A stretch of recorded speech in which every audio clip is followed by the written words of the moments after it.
नमस्कार मित्रांनो, मी सुरेश तावरे तुम्हा सर्वांचं आजच्या एका नवीन सेशनमध्ये मनापासून स्वागत करतो आहे। आणि जसं की तुम्हाला सर्वांना माहिती आहे की SSC GD एक्झामचे जे डेट्स आहेत त्या 4 फेब्रुवारीपासून आपली एक्झामचे डेट्स आहेत त्या चालू होणार आहेत। म्हणजे 4 ते 25 या दरम्यान आपली SSC GDची एक्झाम ज्या आहेत त्या चालू होणार आहेत। आणि त्याच अनुषंगाने हा आजचा आपला एक नवीन सेशन, वेगळा सेशन आपण आजचा सेशन बघायचा आहे। तो असणार आहे कुठला तर आपला एक्झाम स्ट्रॅटेजी। मग आता ही जी एक्झाम स्ट्रॅटेजी असणार आहे आपली, तर ह्या एक्झाम स्ट्रॅटेजीमध्ये तुम्हाला करायचं काय काय आहे, कशा पद्धतीने तुमचा आता रिमेनिंग डेज जर बद्दल बोलायचं झालं तुम्हाला, तर सर्वांना माहिती आहे की रिमेनिंग डेज जर कॅल्क्युलेट केलं तर आज तुम्हाला माहिती असेल की आज 9 तारीख आहे, सॉरी 8 तारीख। आणि आजच्या ह्या डिसेंबर महिन्यामधले मॅक्सिमम आपल्याला किती अजून जास्तीत जास्त एक 23 दिवस मिळतात। त्यानंतर जानेवारीचा टोटल एक कंप्लीट महिना मिळतो आहे आणि त्यानंतर फेब्रुवारीत एक 4 ते 5 दिवस असा सगळा एकंदरीत केला तर एक कमीत कमी 60 दिवस आपल्याकडे अजून आहेत। त्यानंतर आपली काय होणार आहे, एक्झामला आपल्याला सामोरं जायचं आहे। तर ह्या 60 दिवसामध्ये कशा पद्धतीनं आपल्याला एक तुमचं एक्झामचं प्लॅनिंग असलं पाहिजे, काय वेगळं केलं पाहिजे, आणि या सगळ्याचा जो आढावा आहे तो आपण ह्या आजच्या सेशनमध्ये घ्यायचा आहे। चला तर मग आजच्या सेशनला अजिबात वेळ न घालवता सेशनला चालू करू। तत्पूर्वी तुम्ही चॅनलवरती नवीन असाल तर सर्वांनी चॅनलला सबस्क्राईब करून ठेवायचं आहे। आणि त्याच पद्धतीनं तुमचे जेवढे विद्यार्थी मित्र आहेत जे खास करून प्रॉपर SSC GD या एक्झामची तयारी करतात, अशा सर्व विद्यार्थ्यांना तुम्ही ह्या आजच्या सेशनची जी लिंक आहे ती सर्वांनी शेअर नक्की करायची आहे। ठीक आहे, चला तर मग आजच्या सेशनला आपण चालू करू। आणि जर बेसिकमध्ये अजून डिटेलमध्ये जर जायचं झालं तर आजचा सेशन आपण एक 2 ते 3 पार्टमध्ये डिवाईड करायचं आहे। आणि त्यामध्ये जो पहिला पार्ट आपला असणार आहे तो असणार आहे म्हणजे आपला कुठला तर रिव्हिजन। त्यानंतर दुसरा पार्ट जो आपल्याला बघायचा आहे ते म्हणजे आपला असणार आहे की टेस्ट सिरीज। आणि तिसरा पार्ट सगळ्यात महत्त्वाचा असणार आहे की टेस्ट ॲनालिसिस। तर ह्या 3 पार्टमध्ये आपण ह्या आजचा सेशन जो आहे तो डिवाईड करायचा आहे म्हणजेच। आणि एक्झाम स्ट्रॅटेजी लक्षात ठेवा म्हणजे काय असतं किंवा एक्झाम काढायची कशी, तर त्यामध्ये आपल्याला ह्या 3 सेशनमध्ये 3 टॉपिकमध्ये आपण हा आजचा सेशन काय डिवाईड करायचा आहे। आणि त्यामध्ये सगळ्यात महत्त्वाचं जर म्हटलं तुम्हाला, जसं म्हटलं की रिमेनिंग डेज जे आहेत ते आपल्याकडे किती 60 दिवसाचा जो प्लॅन आहे तो आपला हा आजचा 60 दिवसाच्या प्लॅननुसार आपण ह्या आजच्या सेशनला काय आपण डिझाईन केलेलं आहे। म्हणजेच ह्या 60 दिवसामधलं काय काय तुम्हाला आणि कशा कशा पद्धतीनं तुम्हाला ह्या दिवसांचा 60 दिवसांचा उपयोग चांगल्या पद्धतीनं करून घ्यायचा आहे। आणि त्यामध्ये सगळ्यात महत्त्वाचं जे पहिले 30 दिवस आहेत त्यामधले 30 दिवस म्हणण्यापेक्षा हा डिसेंबर महिना म्हणू शकता तुम्ही। डिसेंबर महिना टोटली तुम्हाला काय करायचं आहे, तुम्ही आत्तापर्यंत जेवढे काही स्टडी प्लॅन तुमचा झाला असेल किंवा सिलॅबस जो सगळा आपला झालेला आहे तर त्या सिलॅबसचं रिव्हिजन तुमच्याकडून झाली पाहिजे। हा सगळ्यात पहिला टास्क असणार आहे। आणि त्या रिव्हिजनबद्दलच म्हणजे पहिला टॉपिक जसं म्हटलं तुम्हाला की रिव्हिजन ह्याच सेशनबद्दल, याच टॉपिकबद्दल आपण काय ह्या सुरुवातीला एक 10-15 मिनटामध्ये आपण त्याच्याबद्दल डिस्कस करायचं आहे की रिव्हिजनमध्ये करायचं काय, कशा पद्धतीनं रिव्हिजन तुमची झाली पाहिजे आणि त्यामध्ये कोणकोणत्या गोष्टी आणि कसं कसं तुमचा प्लॅन असला पाहिजे। तर ह्या सगळ्या गोष्टींचं डिस्कशन आपण करूया। त्यामध्ये आता रिव्हिजन म्हणजे जसं तुम्हाला म्हटलं त्यात करून तुमचं जास्त खास करून प्रायोरिटी असली पाहिजे गणित आणि बुद्धिमत्ता ह्या 2 विषयांना। त्याच पद्धतीनं GK तर तुम्हाला वाचायचं आहे पण हिंदी पण तुम्हाला रीड करायचं आहे। विषय आपल्याला 4 रिवाईज करायचे आहेत पण जास्त भर आपला गणित आणि बुद्धिमत्ता या 2 विषयावरती असला पाहिजे।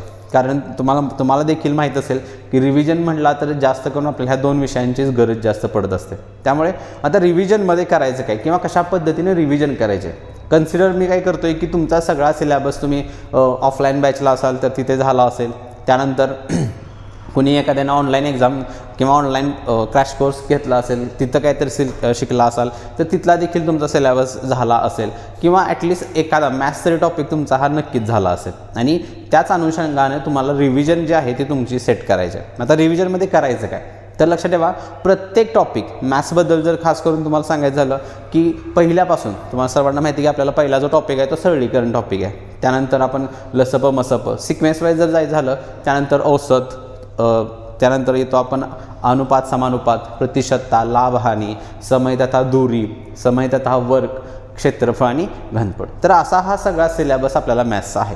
त्यांनी ह्यामध्ये तुम्हाला सुरुवात करायची कुठल्या तर ह्या सरळीकरण या टॉपिकपासून। मग आता सरळीकरण टॉपिकमध्ये करताना करायचं काय, मग आता रिव्हिजनसाठी एक तर तुमच्याकडं तुमची क्लासरूमची नोटबुक असेल, PYQ क्वेश्चन्स तर 100% असलेच पाहिजेत। मग ह्या दोघांना एकत्र करून मिनिमम तुम्हाला 30 ते 40 क्वेश्चन्सची जुळणा करायची आहे। प्रत्येक टॉपिकचे, मग ते कुठलाही असो. जसं तुम्ही पुढं जाशील तुम्हाला देखील माहिती आहे प्रतिशतता असेल, लाभहानी असेल, तर या टॉपिकवरती तुम्हाला जास्त क्वेश्चन्स बघायला मिळतील आणि ते ऑटोमॅटिकली त्याचा क्वेश्चन्स जास्त प्रमाणामध्ये ते कॅल्क्युलेशन पण तुम्हाला जास्त मिळेल. त्याच पद्धतीनं जे टॉपिक कमी आहेत, ज्यामध्ये टाईप म्हणतो आपण, क्वेश्चनचे टाईप कमी आहेत, असे टॉपिक्स तर तुमचे 40 क्वेश्चन्स काढायचे आहेत आणि ज्याच्यामध्ये व्हरायटी टाईप्स जास्त बघायला मिळतात अशा क्वेश्चनचे 50 ते 60 क्वेश्चन्सची जुळणा तुम्हाला करायचे आहेत. आणि त्यामध्ये प्रॅक्टिस क्वेश्चन्स प्लस PYQ असं दोन्हींचा तुम्हाला तिथं काय करायचं आहे, कॉम्बिनेशन करायचं आहे. फक्त प्रॅक्टिस क्वेश्चन्स नको आहेत आणि फक्त PYQ क्वेश्चन्स पण नको आहेत. कारण PYQ कसं असतं, तुम्हाला कुठे ना कुठे तर डोळ्याखालून गेलेले असतात, त्यामुळे ते सोडवायला सोपे वाटतात. पण ज्यावेळी तुम्ही प्रॅक्टिस क्वेश्चन्स घेतात, नवीन क्वेश्चन्स असतात, तिथं तुम्हाला तुम्ही जेवढं काय शिकलाय त्याला अनुसरून तुम्हाला तिथं उत्तरं काय करावं लागतात, फाइंड करावे लागतात. त्यामुळे 40 ते 60 क्वेश्चन्स तुम्हाला पर टॉपिकचे सिलेक्ट करायचे आहेत. मग आता ह्या टॉपिक्सचं कॅल्क्युलेशन कसं करायचं, कारण तुम्हाला सर्वांना माहिती आहे की आपल्याला ऑनलाईन एक्झाम आहे आणि ऑनलाईन एक्झामच्या असेल तर लक्षात ठेवा सगळ्यात महत्त्वाचा असतो तो म्हणजे आपल्याला टाईम. मग आता हे टाईम करत असताना तुम्हाला काय करायचं की स्टॉपवॉच सोडवायचे तर ऑफलाईनच आपल्याला, ते कुठेही मोबाईलवरती आपल्याला किंवा कम्प्युटरवरती द्यायचे नाहीत, द्यायचे तर आपल्याला फक्त मोबाईलवरतीच. मग ते देत असताना ऑफलाईन पद्धतीने द्यायचे आहेत आणि ऑफलाईन पद्धतीने देत असताना मात्र साईडला तुमचं स्टॉपवॉच हे असलंच पाहिजे. मग पर क्वेश्चन्स तुम्हाला टाईम लावायचा आहे आणि आपल्याला सर्वांना माहिती आहे की मॅथ्समध्ये जर आयडियल टाईम जर आपल्याला काढायला गेला तर पर क्वेश्चन्स आपल्याला 1.5 मिनटं आयडियल टाईम आहे मॅथ्ससाठी. म्हणजेच 20 क्वेश्चन्स आहेत आपल्याला माहिती आहे, 20 क्वेश्चन्स जर घेतले तर तुमचे 30 मिनटाचा कालावधी होतो. मग 30 चा 35 मिनटं तुम्ही कालावधी करू शकता. पण आयडियल टाईम कॅल्क्युलेशन करत असताना ऑफलाईन पद्धतीनं तुम्हाला तिथं एका क्वेश्चनला 1.5 मिनटाचाच टाईम द्यायचा आहे, म्हणजेच 90 सेकंड्स. मग क्वेश्चन ज्यावेळी समजा एखाद्यानं आता सरळीकरण टॉपिक घेतला, तुम्ही रिव्हिजनला चालू केलं, रिव्हिजनला चालू करत असताना पूर्वी तुम्ही त्या टॉपिकच्या सगळ्या ज्या कन्सेप्ट्स आहेत त्या आधी शिकायच्या आहेत, ज्या ऑलरेडी तुम्ही क्लासरूममध्ये ऑनलाईन दोन्ही पद्धतीने शिकला असेलाच, पण परत एकदा त्याची काय करायची, तुम्हाला रिव्हिजन करायचे. आणि एकदा प्रत्येक टॉपिकच्या रिव्हिजन बेसिक कन्सेप्ट्स क्लिअर झाल्यानंतर, म्हणजे फॉर एक्झाम्पल सरळीकरणात जर सांगायचं झालं तर आपल्याला तिथे दशांश चिन्ह येतं, अपूर्णांकयुक्त अपूर्णांक येतो, अपूर्णांकांची बेरीज येते किंवा पर्सेंटेजचं पण एखादं कॅल्क्युलेशन येतं. तर ह्या सगळ्यांच्या बेसिक कन्सेप्ट आधी तुम्हाला शिकून घ्यायचे आहेत, बॉडमास रूल ज्याला म्हणतो आपण, ह्या सगळ्या गोष्टी आधी शिकायच्या आणि त्या क्लिअर झाल्यानंतरच तुम्हाला काय करायचे आहेत, ते एक्झाम्पल्स सॉल्व करायला चालू करायचे. मग त्यानंतर क्वेश्चन चालू केल्यानंतर स्टॉपवॉच चालू करायचं आहे, 1.5 मिनटाचा कालावधी 90 सेकंड्स तुम्हाला घ्यायचे आहेत आणि 90 सेकंदात ट्राय करायचं आहे ते एक सिंगल एक्झाम्पल तुम्हाला त्या 1.5 मिनटामध्ये सुटलं पाहिजे. मग याच पद्धतीनं प्रत्येक टॉपिकची रिव्हिजन तुम्हाला तिथं करायचं. मग 40 क्वेश्चन्स तुम्ही एका दिवसात हरगिज सोडवू नका, 2 दिवस घ्या प्रत्येक टॉपिकला. जर टॉपिक मोठा असेल तर 2 दिवस, एका दिवसात तुम्ही एक टॉपिक संपू शकता, काही प्रॉब्लेम नाही. कारण तुम्हाला माहिती, जसं म्हटलं तुम्हाला 40 क्वेश्चन्स आहेत आपल्याला, 40 क्वेश्चन्सला जर 90 सेकंड दिले आपण तर लक्षात ठेवा तुमचे मॅक्सिमम एक तास वेळ जाईल 40 क्वेश्चन सोडवण्यासाठी. जर 40 क्वेश्चन्स वन टाईम आपलं स्पीड स्टॉपवॉच लावून जर तुम्ही सॉल्व्ह केले तर लक्षात ठेवा जास्तीत जास्त 60 मिनटामध्ये 40 क्वेश्चन्स तुमचे सॉल्व्ह होऊन जातील. मग 1 तास म्हणतोय. मग हे झालं गणिताच्या बाबतीमध्ये, म्हणजेच काय प्रत्येक क्वेश्चनला 1.5 मिनटाचा कालावधी तुम्हाला द्यायचा आहे रिव्हिजनसाठी. सरळीकरण टॉपिक घेतला, त्याच पद्धतीनं तुम्ही बुद्धिमत्तेचा एक टॉपिक घ्यायचा आहे. बुद्धिमत्तेमध्ये जर आला तर सुरुवात जी आहे ती नंबर सिरीजपासून करायची आहे तुम्हाला. नंबर सिरीजला पण तेच, नंबर सिरीजला लक्षात ठेवा मात्र तुम्हाला तिथं 1.5 किंवा 1 मिनटाचा कालावधी द्यायचा नाही, तर तो जो वेळ असणार आहे तो असणार आहे आपला किती, फक्त आणि फक्त 40 सेकंड्स. कारण तुम्हाला सर्वांना माहिती आहे की आयडियल टाईम जो आहे तो बुद्धिमत्तेचे जे काही 20 क्वेश्चन्स असतात त्या 20 क्वेश्चनला तुम्हाला आयडियल टाईमनुसार 15 मिनटं द्यायचे आहेत.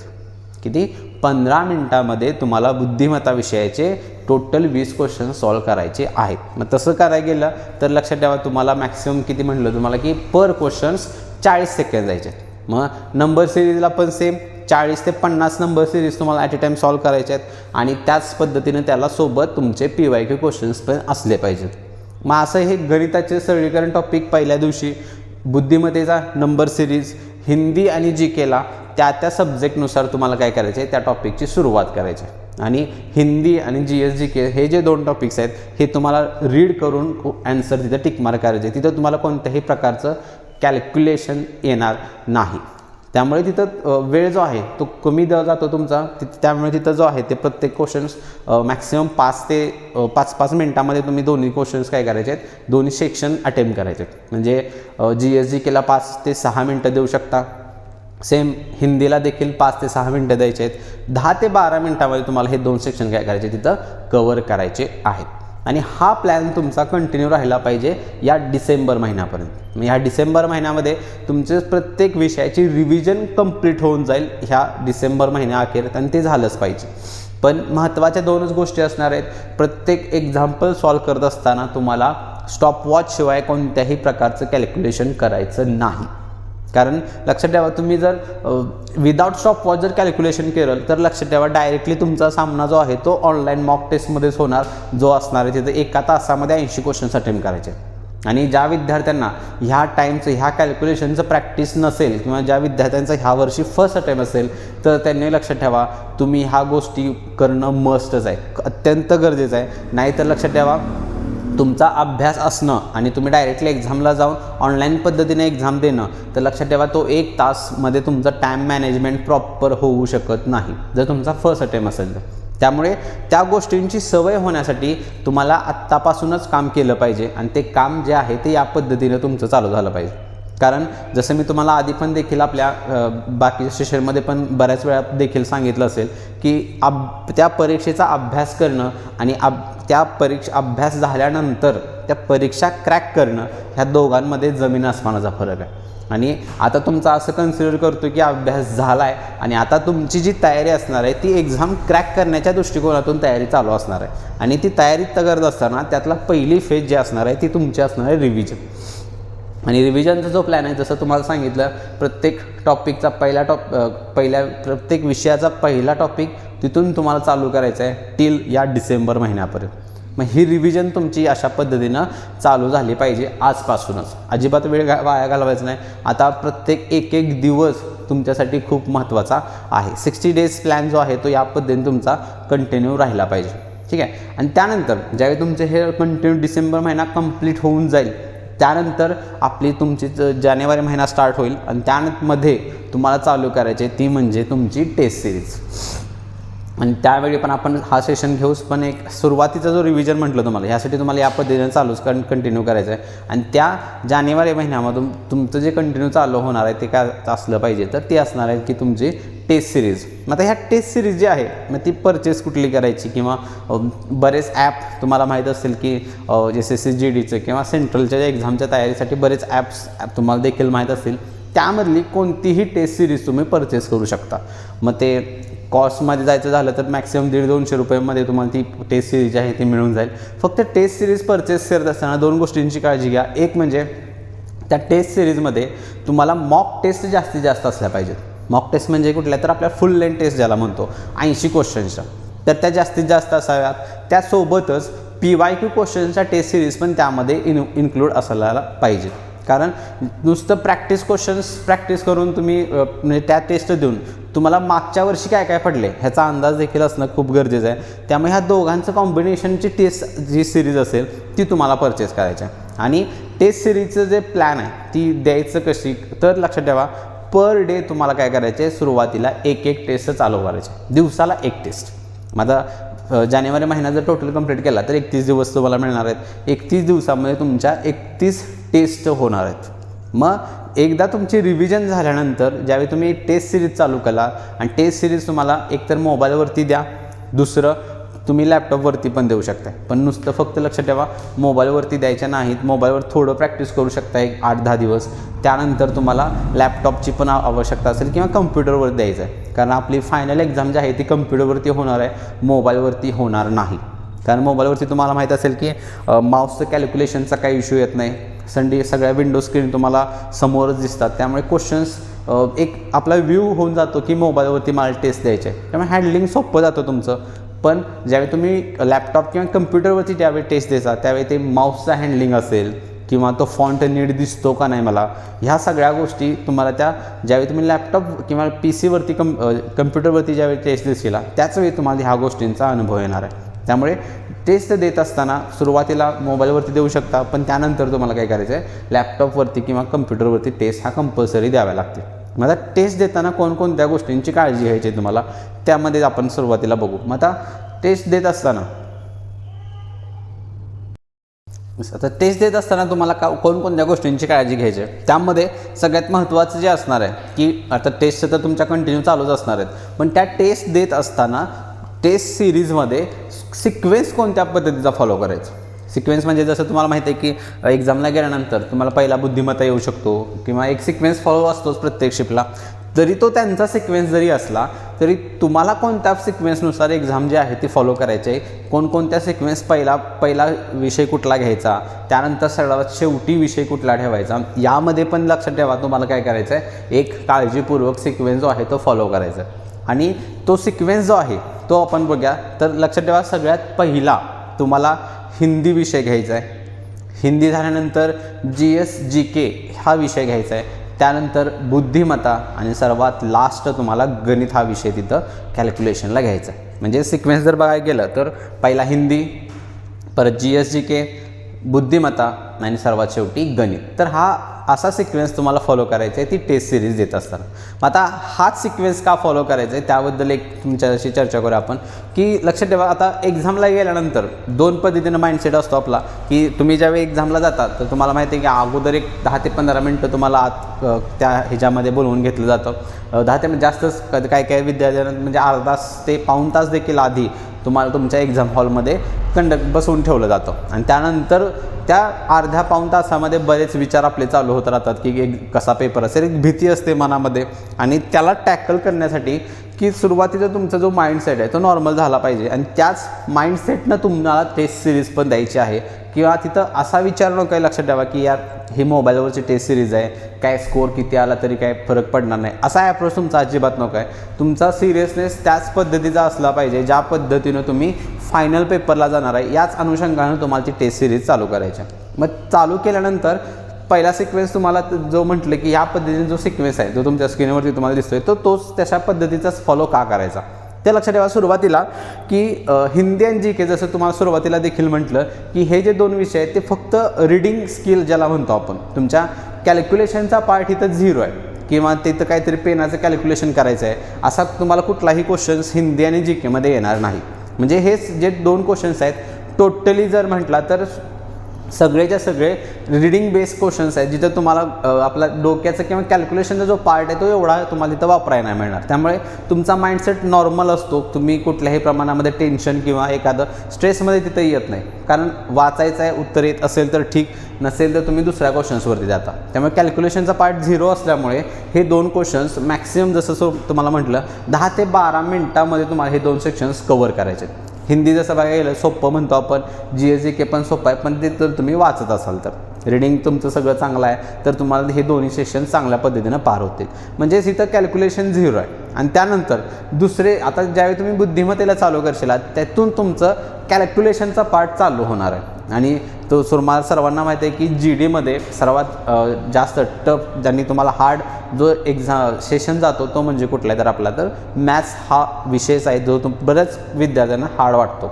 मग ज्यावेळी तुम्ही बुद्धिमत्तेचा सेशन चालू करशीला तुमचा जो माइंडसेट आहे तो एक कॅल्क्युलेटिव्ह माइंडसेटमध्ये तुम्ही जाता. म्हणजे तुमचं कॅल्क्युलेशन तिथून चालू होतं. मग त्याच फेजमध्ये कॅल्क्युलेशनच्याच फेजमध्ये असताना तुम्ही मॅथ्स सेशन अटेम्प्ट करणं पण फार महत्त्वाचं आहे.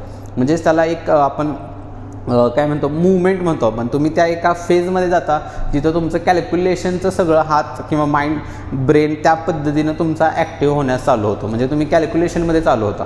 मग तेच कॅल्क्युलेशन करत असताना तुमचा पुढचा सेशन पण कॅल्क्युलेशनचाच असला पाहिजे जो असणार कुठला आपला तर गणित. मग आता जसं तुम्हाला म्हटलं 10 ते 12 मिनटामध्ये 2 सेशन उरकले तुमचे. बुद्धिमत्तेला जसं म्हटलं तुम्हाला की 15 मिनटाचा वेळ तुम्हाला तिथं द्यायचा आहे 20 क्वेश्चनसाठी. मग आता ते 15 आणि हे 12 27 मिनटं तुमची इथं गेली. मग 27 मिनटं झाल्यानंतर तुमच्याकडे 33 मिनटं उरतात आणि त्या 33 मिनटामध्ये तुम्हाला राहिलेला शेवटचा सेशन गणित हा सेशन तुम्हाला अटेम्प्ट करायचा.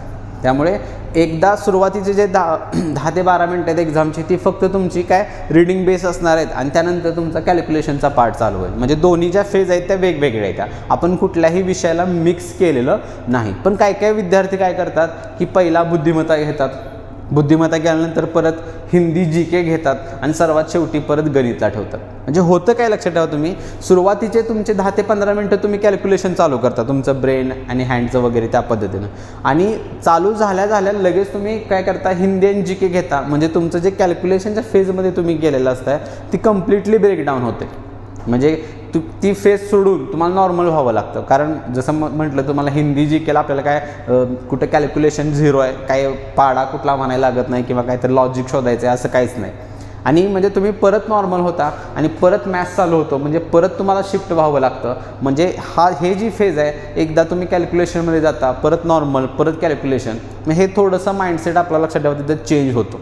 त्यामुळे एकतर तुमचं कॅल्क्युलेशन चांगलं झालं पाहिजे किंवा नसेल तर तुम्ही एकतर सगळ्या पद्धतीने पहिला रीडिंग घेतलं पाहिजे. म्हणजे ह्या पद्धतीनं तुम्हाला काय करायचं आहे, एक सिंगल फेजमधून कॅल्क्युलेशनच्या फेजमध्ये तुम्ही जाऊ शकता. आणि त्यासाठीच तुम्हाला जसा सिक्वेन्स सांगितला, पहिला तुम्हाला हिंदी, GS GK, बुद्धिमत्ता, गणित याच पद्धतीचा सिक्वेन्स जो आहे तो तुम्हाला तिथं फॉलो करायचा आहे. ठीक आहे, ही पहिली गोष्ट झाली की सिक्वेन्स कुठला फॉलो करायचा.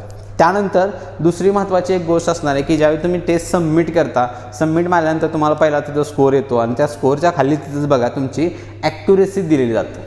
म्हणजे ॲक्युरेसी म्हणजे पर्सेंटाईलमध्ये ते सांगितलं जातं बघा, ॲक्युरेसी तुमची किती टक्के राहिले, हे प्रत्येक टेस्टला तुम्हाला तिथं येतं. सगळ्या गोष्टी तिथं तुम्हाला मेन्शन केल्या जातात. मग आता झाल्यानंतर ते ॲक्युरेसी लक्षात ठेवा, त्या ॲक्युरेसीची जी व्हॅल्यू आहे ती लक्षात ठेवा 90% आसपासच राहिली पाहिजे. म्हणजे एक तर 90 किंवा 88-87% अशीच ॲक्युरेसी तुमची मेंटेन राहिली पाहिजे.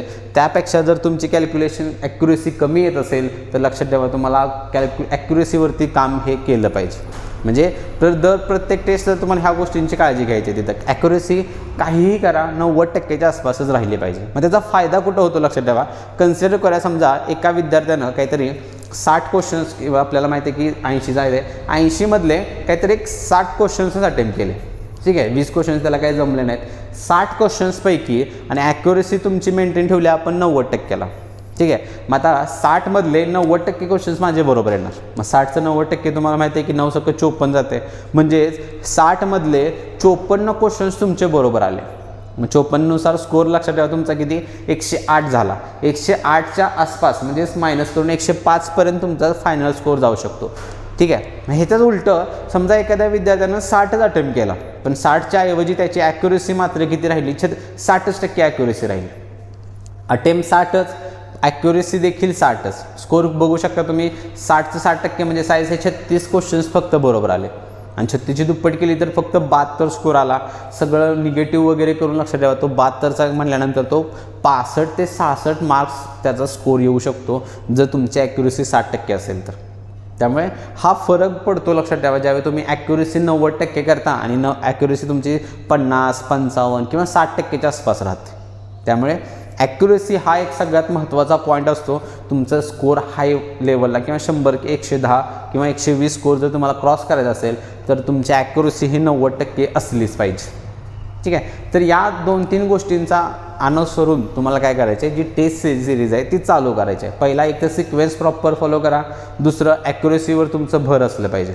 ठीक आहे, मग आता हेच जे सिरीज चालू करत असताना तिसरा शेवटचा मुद्दा आता आपल्याला डिस्कस करायचा आहे, तो म्हणजे कुठला असणार आहे तर ॲनालिसिस. Taste सिरीजचं analysis. आता ह्या ॲनालिसिस करत असताना बऱ्यापैकी म्हणण्यापेक्षा जास्तीत जास्त विद्यार्थी लक्षात ठेवा काय करतात, एकदा टेस्ट झाली स्कोर फक्त बघायचा किती आला, हां एक 80 आला, 90, 100 जो काही स्कोर आहे, त्यानंतर त्या टेस्टकडे बघत देखील नाहीत. लक्षात ठेवा, याचा तुम्हाला काहीही उपयोग होणार नाही. टेस्ट सिरीज ज्यावेळी तुम्ही देता त्या टेस्ट सिरीजचं प्रॉपर ॲनालिसिस होणं फार गरजेचं आहे, तरच तुमचा स्कोर लक्षात ठेवा वाढत जाईल. नाहीतर ज्या विद्यार्थ्यांचा सुरुवातीला समजा काहीतरी पहिल्या टेस्टला 80 स्कोर आला, त्यानं सलग एक 3-4 टेस्ट दिल्या, स्कोर 80च्या आसपासच राहिला, तुम्ही 15-20 टेस्ट दिल्या तरी देखील स्कोर काय 80-90च्या आसपासच राहतो आहे, त्यापेक्षा स्कोर जास्त जात नाही आहे. तर ह्याला एकमेव रिझन आहे, ते म्हणजे तुमचं प्रॉपर ॲनालिसिस तुम्ही करत नाही त्या टेस्ट सिरीज. मग आता ह्या ॲनालिसिसमध्ये करायचं काय, तर ह्या ॲनालिसिसमध्ये तुम्हाला जे म्हटलं ज्या गोष्टी करायच्या आहेत ते म्हणजे टेस्ट झाल्यानंतर तुम्हाला त्या टेस्टमधले 4ही विषयांचे सगळे 20च्या 20 क्वेश्चन्स पुन्हा एकदा सोडवायचे. म्हणजे गणित विषयाला जर कन्सिडर केला तर आता 20मधले सगळ्याच विद्यार्थ्यांना 20पैकी 20 तर काय अटेम्प्ट करू शकत नाहीत. जर ज्या विद्यार्थी काही समजा काही त्यानं 12 अटेम्प्ट केले किंवा 15 क्वेश्चन सोडवले त्यातले किती काय असेल ना, तर त्या 15मधले अटेम्प्ट केलेले किती, मग एकतर आता त्याचे 5 त्याला सुटले नाहीत, मग जे क्वेश्चन्स त्याला सुटलेले नाहीत तुम्हाला ते सगळेच्या सगळे क्वेश्चन्स तुम्हाला परत एकदा सोडवायचे आहेत. आणि जे क्वेश्चन्स सुटलेत मग त्या क्वेश्चन्सला तुम्ही वेळ किती घेतला ते देखील त्या टेस्ट सिरीजमध्ये डाव्या बाजूला मेन्शन केलं जातं की त्या एका क्वेश्चन्सला सोडवण्यासाठी तुम्ही वेळ किती घेतला. ह्या सगळ्या बेसिक डिटेल्स तुम्हाला ज्यावेळी तुमची टेस्ट सबमिट होईल त्यावेळी तिथं सगळ्या गोष्टी मेन्शन केल्या जातात. त्याचं फक्त ॲनालिसिस तुम्हाला प्रॉपर करायचं आहे. मी प्रत्येक क्वेश्चनला आयडियल टाईम सांगितलं आहे. मॅथ्स सोडवत असाल तर 1.5 मिनटं आयडियल टाईम आहे, बुद्धिमत्तेला 40 सेकंड्स आहे आणि हिंदी जी केला तर काय 10 ते 15 सेकंड्स तुम्ही देऊ शकता प्रत्येक क्वेश्चनला. मग या अकॉर्डिंगली ह्याच आयडियल टाईमनुसार तुम्ही प्रत्येक क्वेश्चन सॉल्व केला आहे की नाही ते चेक करायचं आहे. मग एखाद्या क्वेश्चनला तुम्ही जास्त वेळ दिला असेल तर बाबा तिथं जास्त वेळ का गेला माझा, मग तिथं मला काय करायला पाहिजे होतं वेगळं किंवा मी काय करू शकतो का, ह्या गोष्टींचा आढावा तुम्हाला प्रत्येक टेस्ट सिरीजच्या ॲनालिसिसमध्ये करायचा आहे. पहिला एक तर जे क्वेश्चन सुटले नाहीत ते परत एकदा सोडवायचे आहेत आणि डेली लक्षात ठेवा हे 20-20 क्वेश्चन्स तुमचे वाढत जातील. म्हणजे फक्त 10 टेस्ट झाल्यानंतर आपण जर कन्सिडर केलं की 10 टेस्टमध्ये प्रत्येक टेस्टचे 20-20 क्वेश्चन्स, तर लक्षात ठेवा फक्त गणित विषयाचे जर काढलं आपण तर 10 टेस्टमध्ये 20-20 गणित विषयाचे 200 क्वेश्चन्सची रिव्हिजन प्रॅक्टिस तुमचं परत एकदा होणार आहे त्या टेस्ट सिरीजच्या माध्यमातून. 10 दिवसाला 200, आपण किती 30 दिवसाचा प्लॅन केला आहे टेस्ट सिरीजमध्ये, दिवसाला 1 म्हणजे तुमचे प्रत्येक विषयाचे लक्षात ठेवा 600 क्वेश्चन्स तुम्ही सॉल्व करणार आहात. किती 600 क्वेश्चन्स. मग इमॅजिन करा जर प्रत्येक क्वेश्चन्स प्रॉपर मी सॉल्व केला तर लक्षात ठेवा ज्यावेळी तुम्ही टेस्टला जाशीला फायनल एक्झामला जाशीला तुम्हाला त्या 600 मधल्यांपेक्षा कुठल्याही वेगळ्या पद्धतीचा प्रश्न अजिबात त्या पेपरमध्ये येणार नाही. जे काही प्रश्न असतील ते ह्या 600 मधलेच कुठं ना कुठेतरी एक्झाममध्ये तुम्हाला प्रश्न विचारले जातील. टाईपच्या नुसार म्हणतोय लक्षात ठेवा, व्हॅल्यू तर कधीच सेम राहत नाहीत, व्हॅल्यू प्रत्येक एक्झामला बदलतच असतात. पण जे प्रकार आहे जो टाईप आहे तो त्याच रिस्पेक्टिव्ह राहील जो तुम्ही त्या 31 दिवसांच्या टेस्टमध्ये देशील. मग विचार करा प्रत्येक विषयाचे 600 क्वेश्चन्स, गरज फक्त एवढीच पडणार आहे की तुम्ही ते जे काही 600 क्वेश्चन सॉल्व करशील त्या 31 दिवसांमध्ये ते तुम्हाला प्रॉपर आणि चांगल्या पद्धतीने रिवाईज करायचे आहेत. आणि याच पद्धतीने तुमचं टेस्टचं ॲनालिसिस देखील झालं पाहिजे. वाटलं तर एक नोटबुक घाला, त्यावेळी नोटबुकमध्ये तुमच्या 31 टेस्ट होणार आहेत, 31 टेस्ट सगळ्या लिहून काढा आणि ज्या त्या टेस्टला पहिल्या टेस्टला स्कोर किती आला, दुसरा, तिसरी, चौथी, 5वी, 6वी प्रत्येक टेस्टचा स्कोर त्या नोटबुकमध्ये तुम्ही मेन्शन करा. मेन्शन केल्यानंतर दर 10 दिवसानंतर तुम्हाला स्वतःचं ॲनालिसिस करायचं की त्या 10 टेस्टमध्ये माझा हायेस्ट स्कोर कुठल्या टेस्टमध्ये आला आहे आणि लोवेस्ट स्कोर कोणत्या टेस्टमध्ये आलेला आहे. म्हणजेच काय तुम्हाला ज्या टेस्टमध्ये एखाद्या बाबाने एखाद्याचा 100+ स्कोर गेला, ठीक आहे चांगली गोष्ट आहे, पण एखाद्या टेस्टमध्ये तुम्ही 50-60 वर पण आलेला आहात, पर दोघांमध्ये तफावत भरपूर आहे, एकदा 100+ पण जातोय, एकदा 50-60 स्कोर राहतोय.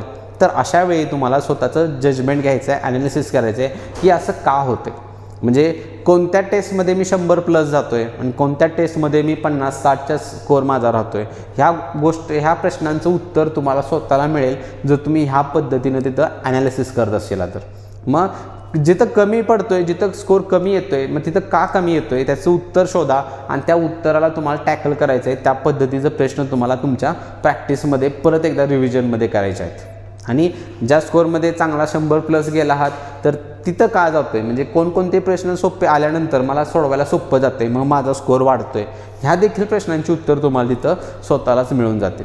मग अशा पद्धतीनं तुम्हाला टेस्ट सिरीज द्यायची आहे आणि टेस्ट सिरीजचं ॲनालिसिस देखील तुम्हाला याच पद्धतीने तिथं काय करायचं आहे, फॉलो करायचं आहे. आणि हा जो सगळा प्लॅन आहे टोटल 60 दिवसांचा तो तुम्हाला याच पद्धतीनं काय करायचं आहे, रिपीट फॉलो करायचा आहे. आणि त्यामध्ये पहिले जे 30 किंवा डिसेंबर महिना फक्त म्हटला तर तुम्हाला तुमची रिव्हिजन कंप्लीट करून घ्यायची आहे सगळ्या विषयांची. आणि जानेवारी महिन्यापासून तुम्हाला टेस्ट सिरीज चालू करायची आहे. त्यावेळी देखील आपण असाच एक सेशन घेऊ की टेस्ट सिरीज कशा पद्धतीनं द्यायची, कोणकोणत्या गोष्टी फॉलो करायच्या आहेत आणि कशा पद्धतीने तुझं ॲनालिसिस देखील करायचं आहे. मग आत्तापर्यंत आता काही विद्यार्थ्यांना वाटत असेल की रिव्हिजन प्लस टेस्ट सिरीज मला चालू करायची आहे, करू शकता, काही प्रॉब्लेम नाही. पण रिव्हिजन ही नक्की झाली असेल तुमची, ज्यांची झालेली आहे टेस्ट सिरीज चालू करायची आहे आत्तापासूनच, तरी देखील तुम्ही टेस्ट सिरीज चालू करू शकताय. ती तुम्हाला एक बेनिफिटच असेल. तेवढेच क्वेश्चन्स तुमचे जास्त प्रॅक्टिस होणार आहे त्याचं. आणि ज्यांचं नाही त्या विद्यार्थ्यांनी आधी रिव्हिजन कंप्लीट करा आणि त्यानंतरच तुम्हाला टेस्ट सिरीज तुमची चालू करायची आहे. आणि अशा पद्धतीने तुम्हाला काय करायचं आहे, राहिलेले जे काही आपले 60 दिवस आहेत, ह्या 60 दिवसांचा प्लॅन तुम्हाला याच पद्धतीनं फॉलो करायचा आहे.